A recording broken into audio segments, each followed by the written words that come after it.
Morning all of you. कक्षा 12 हिंदी साहित्य जो आपका काव्य शास्त्र था वो कंप्लीट हो गया। इसके बाद में आज आपकी सरयू जो पाठ्य पुस्तक है उसमें प्रथम लेसन है आपका कबीर। तो कबीर है उसके अंदर अपन देखें कि किस प्रकार से कबीर थे। वो निर्गुण भक्ति काव्य ज्ञानश्री कवि बताए गए हैं। तो आज अपन कबीर के बारे में चर्चा करते हैं। कबीर कौन थे, कैसे थे, कहाँ इनका जन्म हुआ, लालन पालन किसने किया, किस प्रकार वो एक महान विचारक बने। तो आज कबीर के बारे में शुरू करते हैं। तो परिचय कबीर का।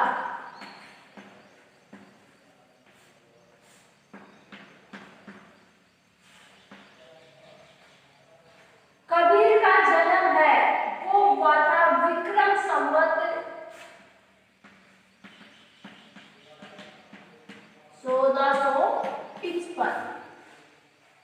विक्रम संवत 1455 में कहा हुआ काशी।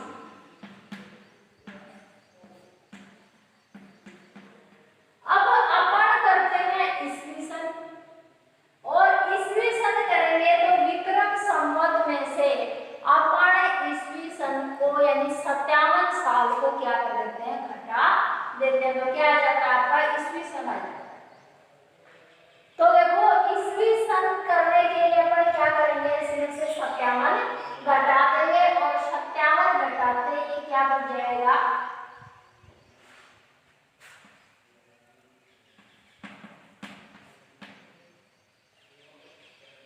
ये बचता है 8 9 यानी 1398 ईस्वी।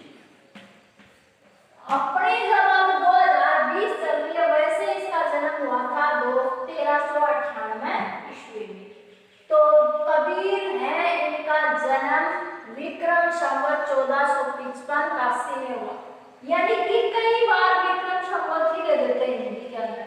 तो यदि आपको ईस्वी करना है तो घटा देंगे, और यदि विक्रम संवत करना है तो ईस्वी सन में अपन 57 जोड़ देंगे। तो एक चीज याद रखें, अपन भी भूल जाते हैं जोड़ना है घटाना है क्या करना है। तो अपना जो 2017 है ईस्वी, 2017 में अपन क्या कर देंगे, 57 जोड़ देंगे, क्या जाएगा, विक्रम संवत आ जाएगा। तो इस प्रकार से 1398 ईस्वी में काशी में हुआ था। भक्ति काल में निर्गुण ज्ञानश्री काव्य धारा के प्रतिनिधि संत कबीर माने जाते हैं। यानी इनका लालन पालन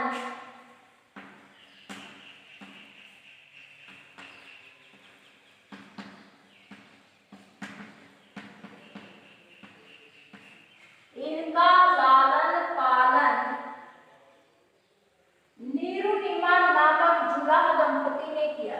इनका लालन पालन नीरू और नीमा जुलाह दंपति ने किया।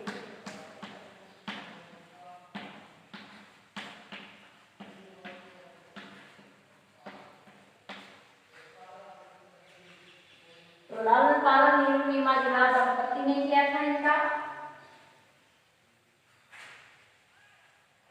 कबीर को अनपढ़ बताया गया है।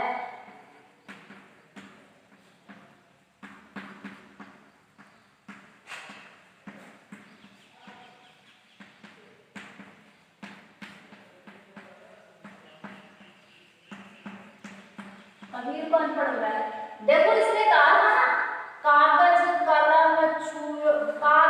कलम से छुओ नहीं। तो इसमें यह बताया कि न तो मैंने कागज को छुआ, न मैंने कलम को, न मैंने स्याही को छुआ, फिर भी मैंने क्या कर दिया, बहुत ही अपने विचार महत्ता से लिख दिए। तो इसका कहने का अर्थ है कि यदि इन चीजों को इसने हाथ ही नहीं लगाया तो फिर अनपढ़ भी बताए गए। तो कबीर को अनपढ़ बताया गया। इसके बाद में देखो क्या है,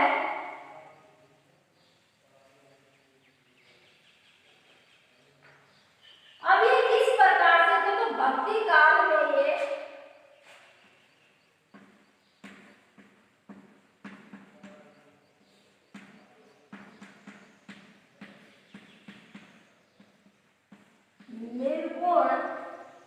भक्ति काल में निर्गुण ज्ञानाश्री काव्य धारा के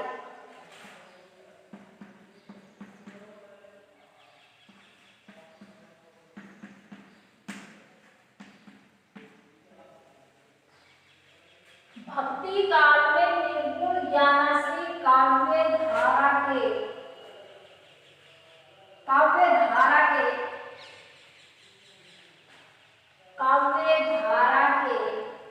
प्रतिनिधि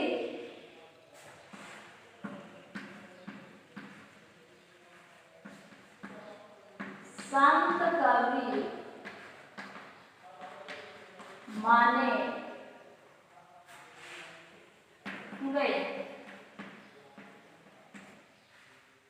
तो क्या था, जन्म काशी में हुआ 1398 ईस्वी में। इनका लालन पालन नेहरू नीमा जुड़ा दंपति ने किया। कबीर को अनपढ़ बताया गया है। भक्ति काल में निर्गुण ज्ञानश्री काव्य धारा के प्रतिनिधि संत कवि माने गए हैं कबीर।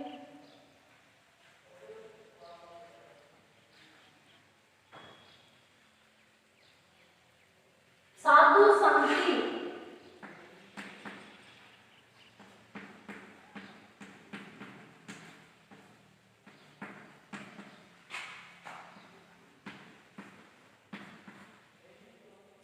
संती से इनके ज्ञान का विकास हुआ।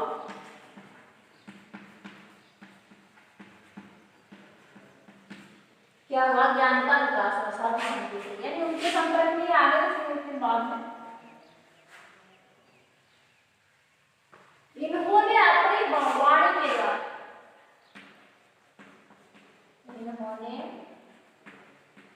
अपनी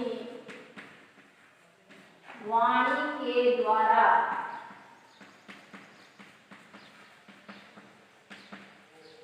बाह्य आडंबरों का विरोध किया। देखो क्या किया इन्होंने, अपनी वाणी के द्वारा बाह्य आडंबरों का विरोध किया। इसके बाद में देखो इन्होंने और क्या किया, एकेश्वरवाद का प्रसार किया इसने।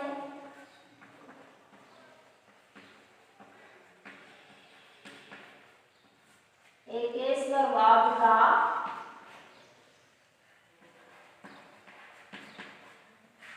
प्रसार किया। एकेश्वरवाद का प्रसार किया, यानी कि क्या किया इन्होंने, भगवान एक ही है।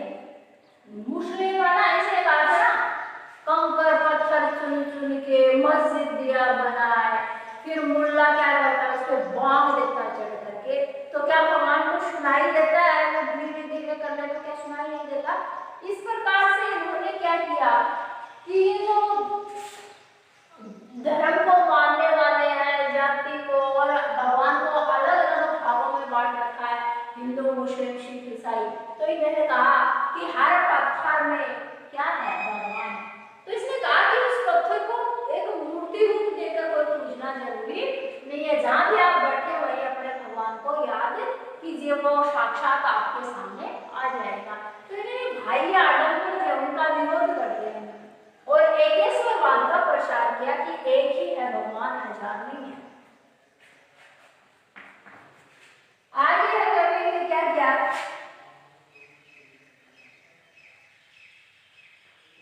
अब कबीर हैं ये क्या थे, स्वामी रामानंद के शिष्य थे।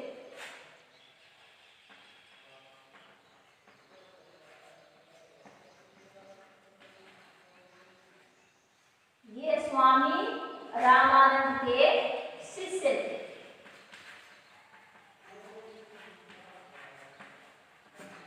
ये स्वामी रामानंद के शिष्य थे।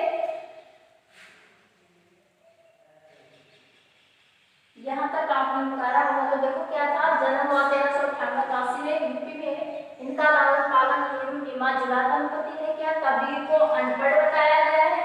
भक्ति काल में निर्गुण ज्ञानश्री काव्य धारा के काव्य धारा के प्रतिनिधि संत कवि माने गए हैं। साधु संति से इनके ज्ञान का विकास हुआ। उन्होंने अपनी वाणी के द्वारा बाह्य आडंबरों का विरोध किया, एकेश्वरवाद का प्रसार किया। ये स्वामी रामानंद के शिष्य थे। आगे देखो इसी में जीवन परिचय में थोड़ा इनकी जो वाणी है विजय उसके बारे में।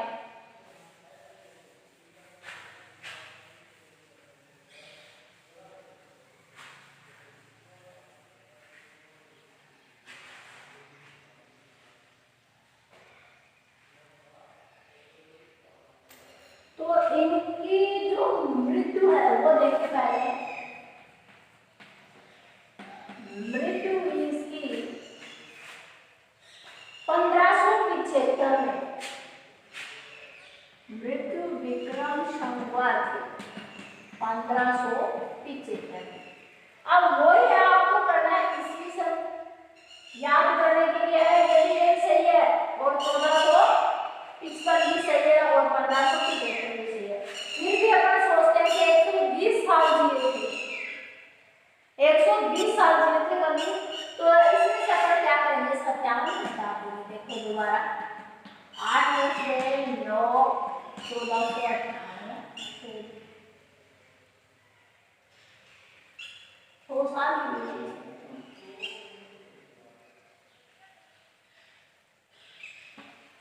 एक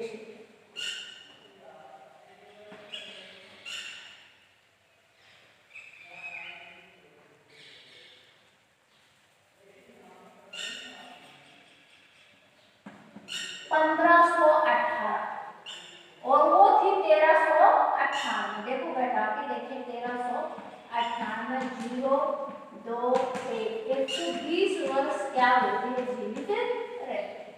यानी इसकी मृत्यु कब हुई, 1518 ईस्वी।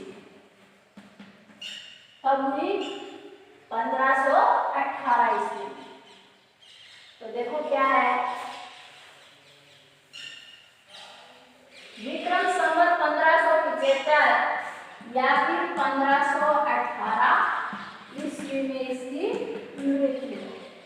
यानी वैसे इसने देहावसान किया, यानी अपने देह का क्या कर दिया, इन्होंने त्याग कर दिया। तो ये मृत्यु समझे या फिर देह का त्याग, जिसको बोला है देहावसान। देहावसान यानी देह का क्या कर दिया, शरीर का इन्होंने त्याग कर दिया। कब कर दिया, 1518 ईस्वी। अब देखो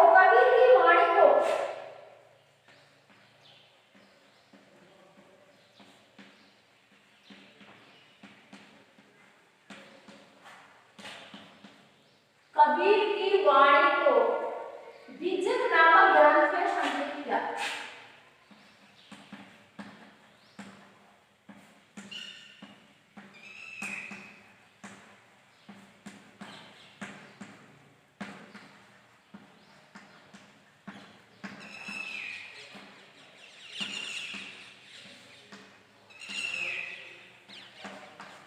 देखो क्या है, कबीर की वाणी को बीजक नामक ग्रंथ में क्या किया, संकलित किया। और जो बीजक है उनके कितने भाग हैं, 3 भाग।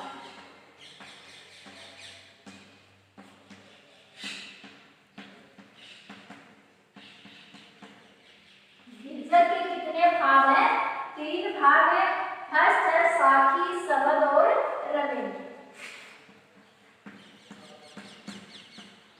साखी, शबद, रविंद्र, ये तीनों क्या हैं, कबीर का जो बीजक नामक ग्रंथ है उनके 3 भाग बताए हैं, साखी, शबद और रविंद्र। तो ये बताया था कबीर का जीवन परिचय। क्या था, कबीर का जीवन परिचय। तो ये आपका कबीर प्रथम लेसन आपका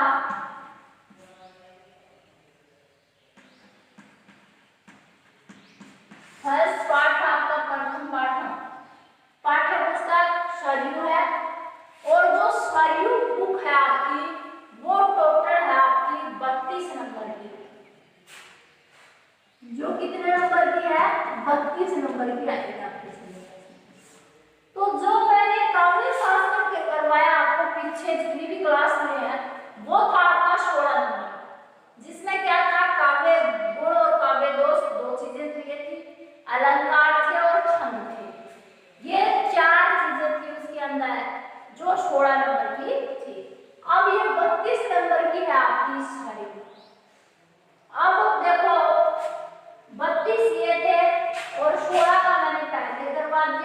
और 16 का आएगा आदिकाल आपका। क्या आएगा?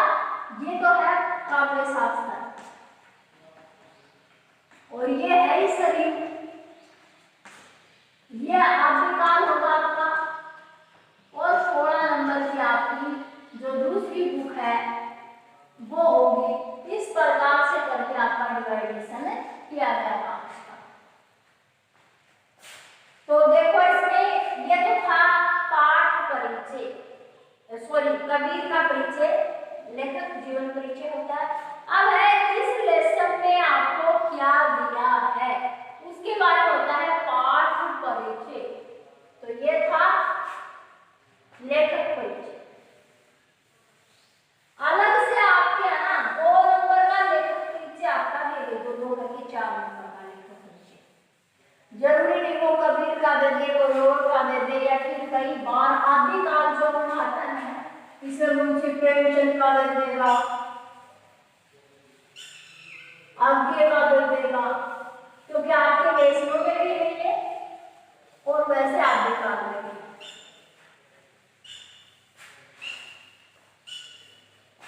तो जितना भी पढ़ाया जाता है आपको मन लगा के पढ़ें, बार बार नहीं करवाएंगे।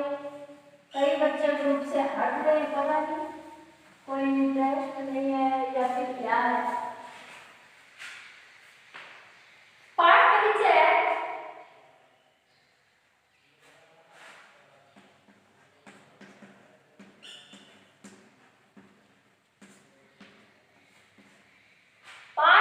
गुरु की महिमा का वर्णन किया गया है।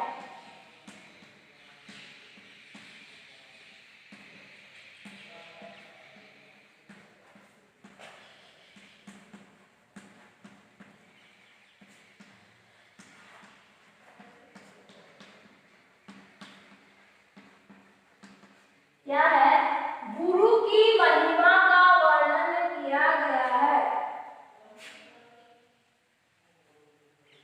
और गुरु की महिमा का वर्णन है वो किसने किया गया है? साधु में किया गया है।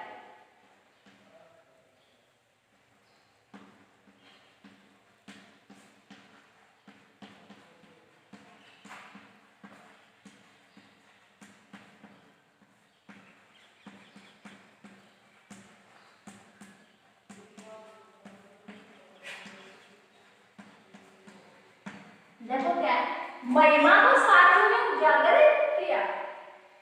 तो क्या है? गुरु की महिमा का वर्णन किया, गुरु को श्रेष्ठ बताया इसने और साधु के माध्यम से अपना जो लेसन है उसको उजागर किया।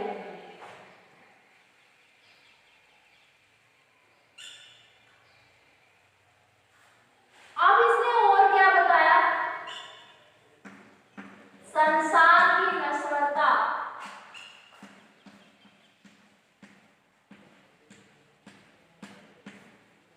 संसार की नश्वरता, ईश्वर चिंतन,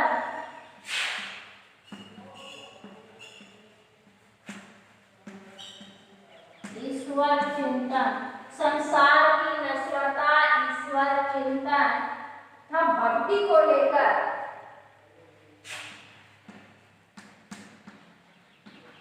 भक्ति को लेकर,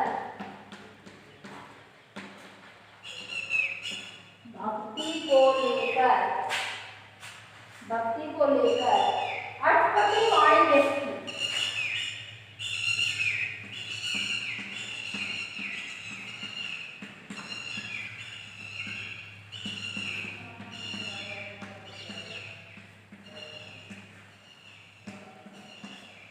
अटपटी होती है जो भाषा क्या है एकदम से शुद्ध नहीं होती है, उसको बोलते हैं देशज शब्दों को भी मिला देती है इसने, है ना। तो इस प्रकार से अपभ्रंश भाषा का भी प्रयोग किया, उसको बोला इसने अटपटी। अटपटी होती है जो अच्छे से सही तरीके से नहीं बोली जाए और न लिखी जाए।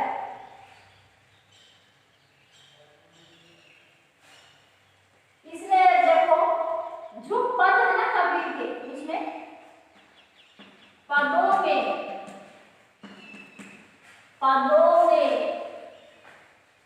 रूपक के माध्यम से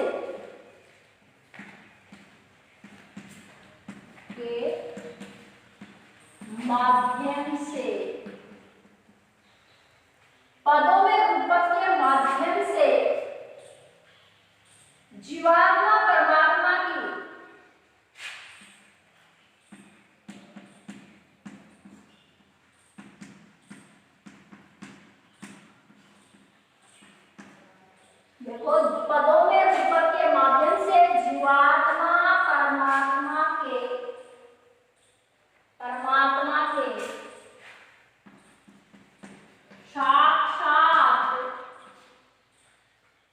परमात्मा के साक्षात संदेश को व्यक्त किया है।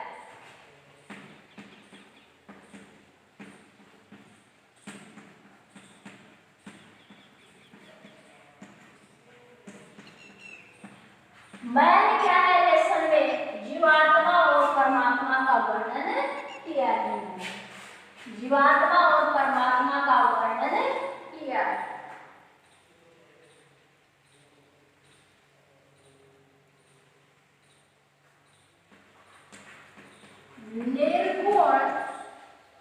निर्गुण ज्ञान साधना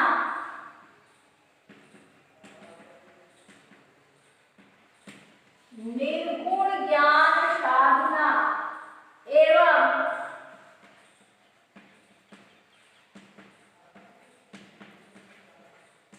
आध्यात्मिक निर्गुण ज्ञान साधना एवं आध्यात्मिक चेतना की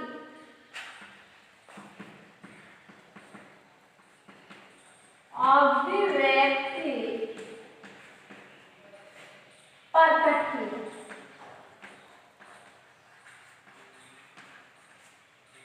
अभिव्यक्ति प्रकट किया। तो निर्गुण ज्ञान साधना एवं आध्यात्मिक चेतना की अभिव्यक्ति को प्रकट की। तो ये था आपका पाठ परिचय। पहले मैंने जो करवाया वो जीवन परिचय था, लेखक जीवन परिचय यानी कबीर का जीवन परिचय था। अब जो आपके चैप्टर में जो दिया है ना, उस चैप्टर में क्या दिया उसका वर्णन है। तो गुरु की महिमा का वर्णन किया गया है। महिमा को साथियों में उजागर किया गया। किसमें? साथियों के माध्यम से। संसार की नश्वरता, ईश्वर चिंतन तथा भक्ति को लेकर अटपटी वाणी को व्यक्त किया है। क्या है? नश्वरता, ईश्वर चिंतन और भक्ति को लेकर के अटपटी वाणी को व्यक्त किया है। पदों में रूपक के माध्यम से जीवात्मा परमात्मा के साक्षात संदेश को व्यक्त किया है। निर्गुण ज्ञान साधना एवं आध्यात्मिक चेतना की अभिव्यक्ति प्रकट की है। ये था आपका पाठ परिचय। अब देखो आपके जो दोहे पद हैं कबीर के, वो किस प्रकार से क्या बताया है। देखो क्या बताया इन्होंने। यहाँ तक आपने पढ़ा होगा, तो जो नए समझ में आया वो कमेंट में लिखें और बताएं कि समझ में नहीं आया। आप ज्यादा से ज्यादा लाइक शेयर करें, सब्सक्राइब करें। तो आपको इतना अच्छा पढ़ाया जा रहा है, फिर भी बताएं व्यू भी नहीं आ रहे, लाइक भी नहीं आ रहे, क्या बात है, क्यों नहीं पढ़ते? वो तो आप पे डिपेंड करता है। आगे देखो पद या दोहे।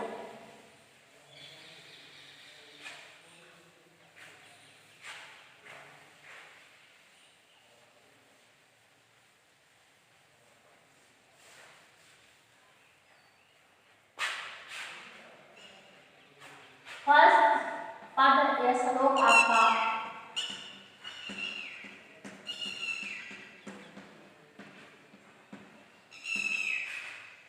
गुरु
वही सब कुछ और कोई कुछ नहीं है, उसको बोलते हैं आपा। तो आकार यानी शरीर, आपा यानी अहंकार, कर्ता यानी ईश्वर को बताया गया है। और ये जो कर्ता है इसका अर्थ है ईश्वर। इसका अर्थ क्या है? ईश्वर। तो देखो क्या बताया, गुरु गोविंद तो एक है। यहाँ कबीर दास है ना, किस प्रकार से इसका वर्णन करते हैं, तो कबीर कहते हैं कि गुरु और गोविंद तो क्या है? एक समान है। यानी क्या है? एक ही है। इनका केवल आकार अर्थात उपाधि भिन्न है।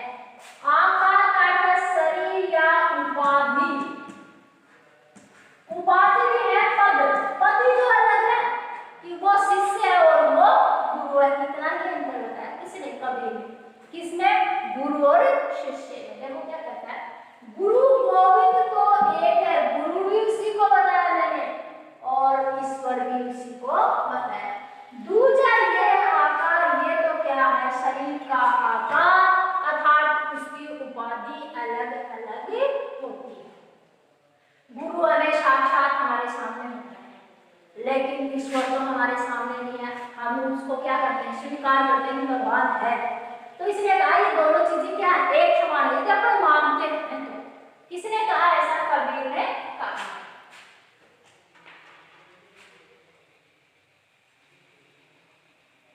आपा नेट जीवित वाले, यदि हमारे अंदर यदि अहंकार की भावना है, यदि हम उसको मिटा देते हैं तो जीवित होते हुए भी मरे हुए के समान बताए गए।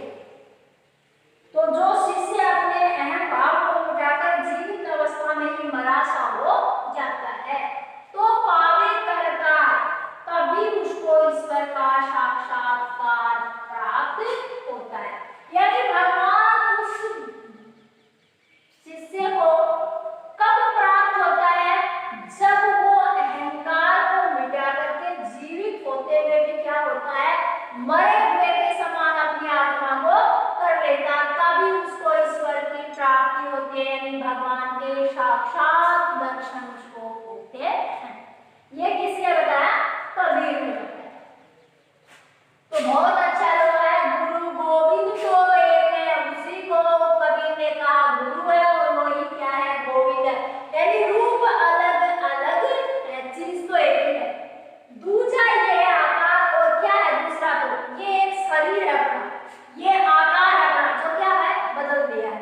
वरना तो वही गुरु है और वही क्या है? भगवान। बोलते गुरु गोविंद दो खड़े काके नामू पा, बलिहारी गुरु आप गोविंद दियो मिलाए। यानी जब तक गुरु नहीं होता तो हमें ईश्वर की प्राप्ति कैसे होती? यानी कि हमें पता ही नहीं होता कि ईश्वर क्या चीज है। और गुरु ने हमें क्या किया था? सब मार्ग, अच्छा मार्ग दिखाया था और उस मार्ग पे चल करके हमने किसकी प्राप्ति कर ली? एक अच्छे भगवान की प्राप्ति कर ली। लेकिन किसके माध्यम से की? हमने गुरु के माध्यम से की। और इस दोहे में कबीर कहता है कि गुरु और गोविंद तो एक ही है, दोनों हैं एक ही, लेकिन दोनों का बॉडी पार्ट अलग अलग है। यानी कि शरीर क्या है? अलग है, आकार अलग है। इसलिए हमने एक को गुरु मान लिया और दूसरे को भगवान मान लिया। आपा नेट जीवित मरे, यदि हमें आध्यात्मिक चेतन प्राप्त करना है, अपनी आत्मा को जगाना है, अपनी आत्मा को शुद्ध करना है, अपनी आत्मा को हमें पहचानना है, तो हमें सबसे पहले क्या करेंगे? हमारे शरीर के अंदर जो अहंकार पल रहा है, बढ़ रहा है, उस अहंकार को हम कर देंगे मिटा देंगे, खत्म कर देंगे अहंकार को और जीवित होते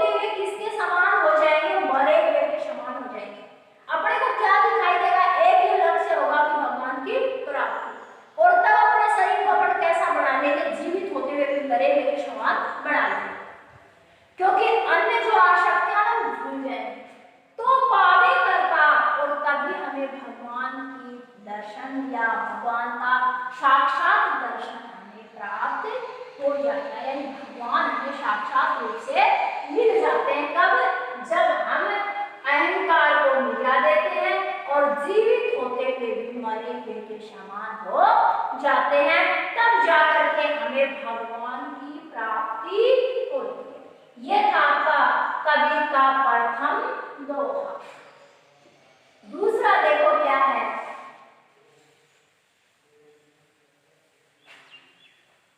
यहां तक मुझे विश्वास आपकी समझ में आया। ज्ञान प्रकाशा गुरु मिला, दूसरा श्लोक है, ज्ञान प्रकाशा, ज्ञान प्रकाशा गुरु मिला, ज्ञान प्रकाशा गुरु मिला,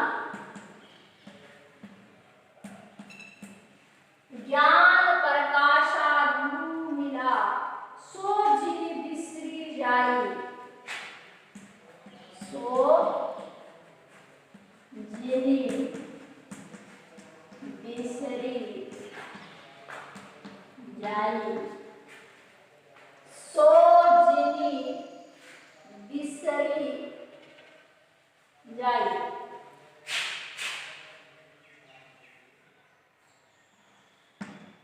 सो जनि बिसरी जाई, सो जन बिसरी जाई। आगे है, जब गोविंद क्रिया करे, जब गोविंद क्रिया करे, जब गोविंद क्रिया करे, तब गुरु मिलिया आई, तब गुरु मिलिया आई। देखो क्या है, ज्ञान प्रकाशा गुरु मिला, सो जिनि बिसरी जाए, जब गोविंद क्रिया करी, तब गुरु मिलिया आई। प्रकाशा का अर्थ है प्रकाशित होना, प्रकाशा का अर्थ है प्रकाशित होना, प्रकाशा का अर्थ